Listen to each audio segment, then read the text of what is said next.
Hello everyone and welcome to the Vintage Sewing Machine Garage channel. You are looking at the presser foot and needle area of my Necchi Supernova Ultra Mark II, and I thought I'd make this video in the process of getting it set up and putting in a new needle. I don't always make videos of that, but I thought I would today because if you have one of these machines and you got it, you might make an assumption that is not correct. You might think that you're missing something, but I wouldn't blame you for thinking that. Typically with vintage sewing machines, there is either a thumb screw or a thumb paddle or lever that you turn, and when you do that, you turn it towards you, which is to the left, and you loosen it, and the needle comes out, and then you put your new needle in and you tighten the thumb screw or the thumb knob, whatever it is. Well, this machine, oh no, it had an improvement. Yes, it did. What they had was they took, and in fact, if you remember the Necchi Supernova, the green and cream machine, of course, it has something that looks, well, for lack of a better word, it looks like a little paddle. Right? It's like a little square, and you grab it in your thumb and your index finger and you turn it. Well, this one doesn't have it. If you look, it's like, oh no, it's missing. Now I've got to go finding a Necchi thumb screw. Do not panic and do not worry, because no, you don't. In fact, what is in here is a screw that holds this beautiful needle clamp assembly design together. What they did was, and I'm going to turn the camera over here so you guys can see, and I want you to see it from the side. It'll make better sense for you. Everything seems to look okay. You've got a thread guide here. You have this little box block, and it looks like what it is. It's a needle clamp, right? Here's the needle bar, and this clamp assembly is attached to the bar. But you see this button, you don't really need to turn it. You push it. And if you don't have the manual, guys, there is a place to get a free manual of this machine. But notice what happens when I push in here. Behind this little nut, if you will, and it's nice and smooth, is a spring. And when I push on that spring, it loosens things in the needle clamp and allows the needle to come out. Well, let's come back even further around. I want you guys to see what's happening. What's going on here? I'm going to have to lower the camera even more because the door is kind of in our way here, and I don't want you to let's see if it'll show from this angle. I think it will. Okay, look here, guys. I'll zoom in for you. Okay, so this is you pushing from the front, right? And you can see the spring behind this. When you push, there's a wonderful little shaft here that comes out the other side. Okay, and it's under tension. Well, once you push this in, you take the needle out, you put the new needle in, and then you just simply release, okay? When you release, and this will turn, this nut will turn up to a certain point. Now, when I first got this machine, it wouldn't push, and I was like, oh, well. But again, like most things with vintage machines, it hadn't moved in a long time. So I was able to get mine to move by basically, I took this off. I just simply unscrewed it, just like you would unscrew any bolt or nut in this case. Take it off, put a little drop of oil, and that helped with that. But I still couldn't get it to push, right? So then we have penetrant products. 3-in-1 oil, this is the particular one. You may have another one you use, and it can be helpful for you. So what am I going to do? I'm not putting much here. Let's put a little bit right here.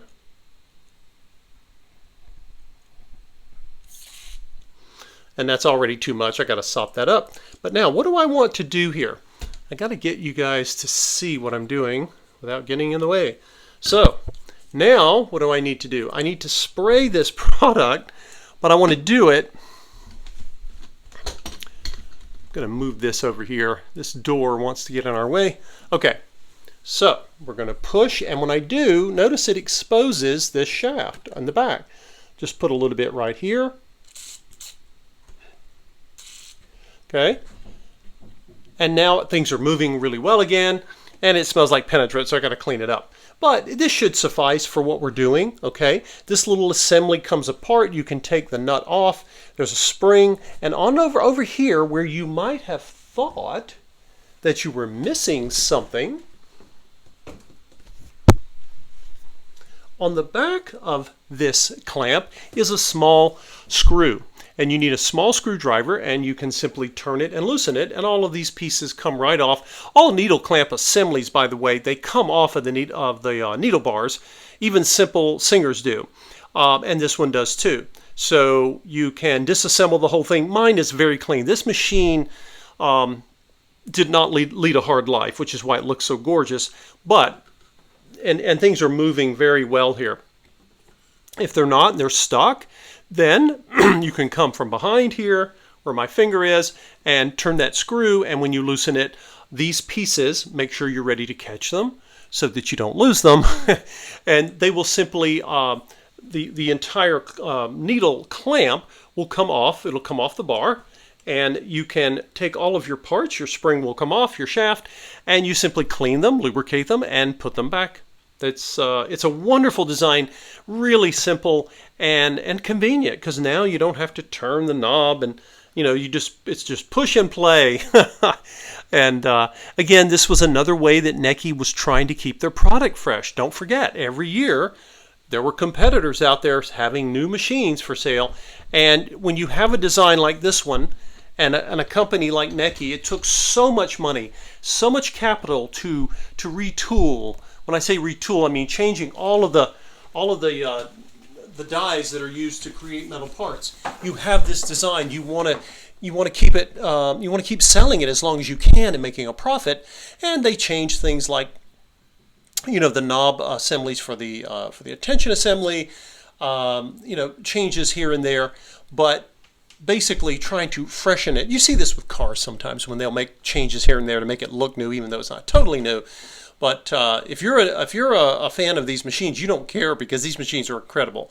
But anyway, if you got this and you thought, oh, I'm missing a screw. No, when they came out with the Ultra, both the Ultra and the Ultra Mark II, because there's an Ultra model without the Mark II designation, don't worry, because you're not missing that. If you have this and you push and it's stuck, remember, you need to lubricate it, because, a lot of these machines sit for years, as did this one, and now this one is ready to go.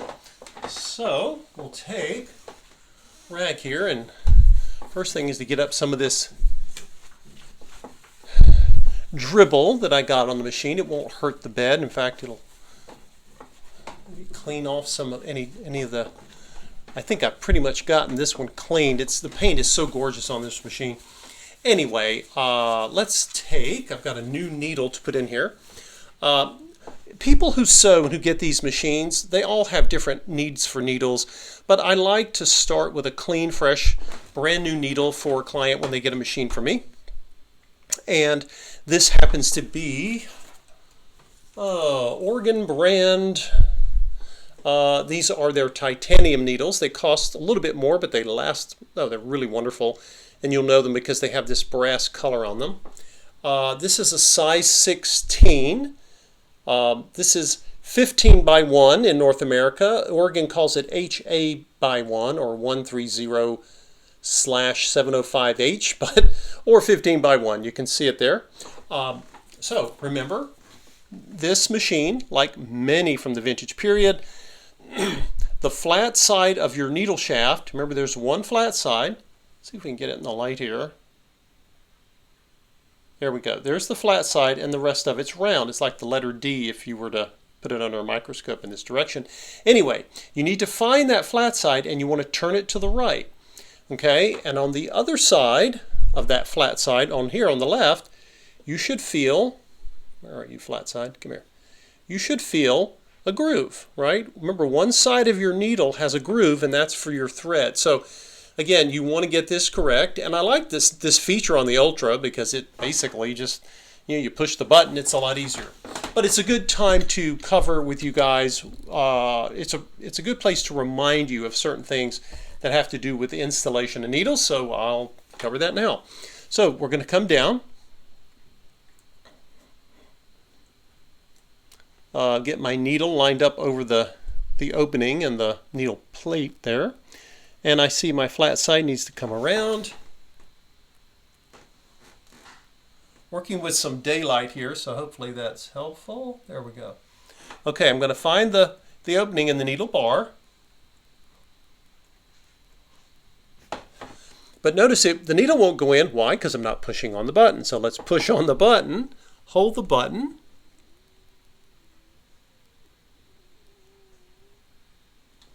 Finding my flat side again here.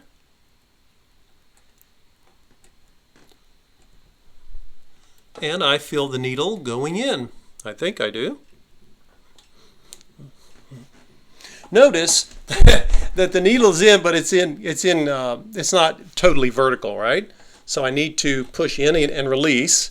If you get stuck with this, don't panic. But basically what happens is this thing is like a clamp, right? It's spring-loaded, and once you release, it holds the needle in whatever position you've gotten it in. In fact, I'm going to take the foot off. That might actually help us have less in our way here. Maybe I can zoom in a little bit here. Maybe that would help. Okay. From the top. Find your spot here. You know the needle's going to be going here. If you're saying, well, how do I know where the needle bar is?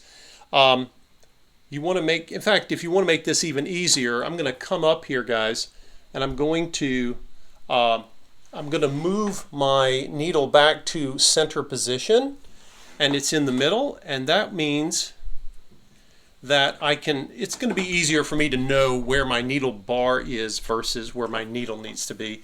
Anyway, that's the theory. Okay, so we're back here. We know that it's going to be, the needle tip is going to be somewhere, it would help if you could we could zoom in there. Okay, somewhere around here, right? We need our flat side to the right.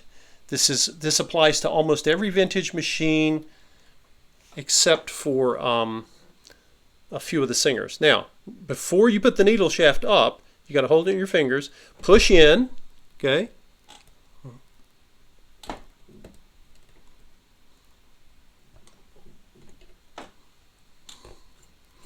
So we want to make sure we've got this in place, because it should be, when we push in, it should give us all the room we need to get this needle shaft in here. And if it doesn't, then we're going to have to adjust something. It's going to push all the way in, put the needle up, there she goes, right? Now, you're going to look at this, you're going to think, oh, okay, make sure.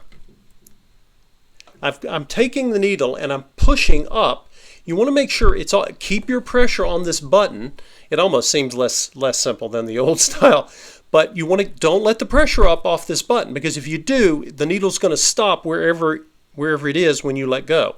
Okay, now I'm going to let go. Now, how do we know we have things? It's not, right now, it's not right, because the flat side is kind of at an angle, 45 degrees, and I know this because I can see the eye of the needle and I can feel basically the groove. That's not right, and your machine will not sew for you. So, we're going to push in again and let go. So, you will notice, guys, that finding the flat side of your needle is part of the battle, right? But then you got to keep it from twirling on you. So I've got to face it to the right and keep it that way while I'm doing this. So let's come back again.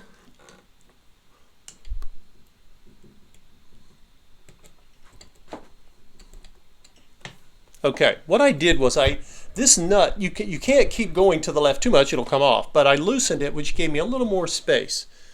Now, if you push in, it loosens the needle, okay? So I'm going to push in again and make sure the needle is all the way up and then let go. Keep it between your thumb and your index finger until you let go of this button. Now, okay, now we're looking good. If you say, well, hey, I can't see the flat side, how do I know where it is? Is it perfectly to the right? You'll know because you want to come to the left, rub your finger across, just gently across the left side of the needle, and you'll feel the groove. The groove is only on one side. The rest of the needle feels smooth.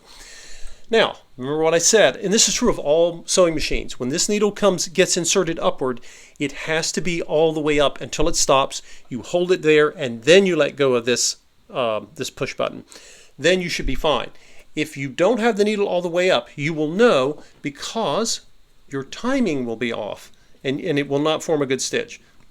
So remember what I've said in the past. Vintage sewing machines that have no computers, no codes, they will speak to you if you pay attention. If they're not forming a stitch, they're letting you know, hey, you got something to fix. Okay, so this is basically how you do this. I'm going to turn this a little bit more to the left. Again, don't let it come off, but as long as it's on there, let me hold this still while I push in. I want to basically, you can push in, and the shaft of this needle clamp is like I showed you guys. It's going out the back. I'm just holding it up, making sure it's up. There we go.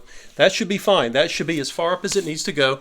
When I go to test stitch, and I'll show you guys when I make the video on the test stitching, if the test stitching doesn't work right, this could be, theoretically, one of the reasons. And so again, don't worry about not having software and codes. If you need to change this needle's position, the machine will speak to you. It will tell you because it won't be happy. So there you go, guys. A little something to hopefully relieve you if you have one of these machines and you're worried. Oh no! I think sometimes people don't buy Supernova Ultras or Ultras Mark II because they think there's a part missing, and in fact, there is not. It was a new and improved, innovative way to save you time. Just make sure that this has been lubricated, because pushing on this thing, I mean, it's a strong spring, right? And it needs to be to hold that needle still. But anyway, thanks for watching, guys. A little tip there. If you are new to the Necchi Supernova Ultra Mark II.